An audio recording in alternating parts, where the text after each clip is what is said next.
What one person calls a rope, a sailor calls a line.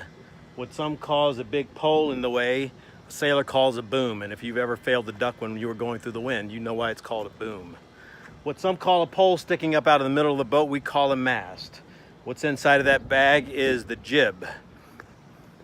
There's so many parts on a sailboat, so many systems that are necessary in order to make a sailboat do what it does best, that if I were to require anyone that came to enjoy a day of leisure with me to understand all of its parts and inner workings, I think I would ruin their day of sailing and probably mine as well. However, if you find yourself having to be the navigator or a captain of a sailboat, this stuff starts coming in pretty handy. Why am I talking about that? If you're watching this video, you know that we are looking at how do people create organizations for the common good. We're looking at nonprofit organizations, social sector organizations, organizations that have an idea of a better way, that take in consideration how humans' lives would be improved, how a community or a social situation can be improved if someone could focus on it, find what the proper names are to call a thing, learn how its rules and its handles and its equipment works. We're going to spend the next 8 weeks together learning some of the insights around nonprofit leadership and management.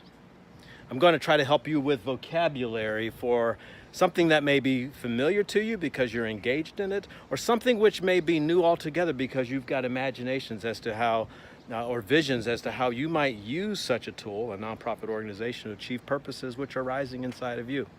I hope to be more like a coach or like a mentor that helps you into something that's enjoyable, helps you understand its parts and the real jeopardies that lay before you if we don't master certain systems. For example, I can think of about 12 systems that explain a sailboat. The hull system, the wind and power system, the electrical system, so many navigation systems where I understand lights and the patterns of other boaters, the rules of the road.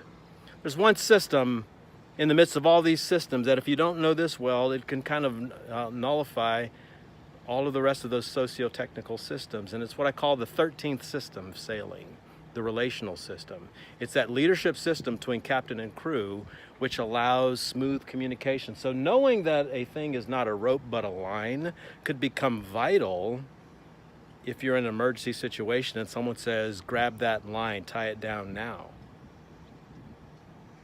So is true about various organizational behavior theories or theories of board governance or understanding of legal status as you intend to start and do things through nonprofit and social service organizations. I hope to attend to you closely as we get into this topic. I look forward to learning how to sail our vessels together.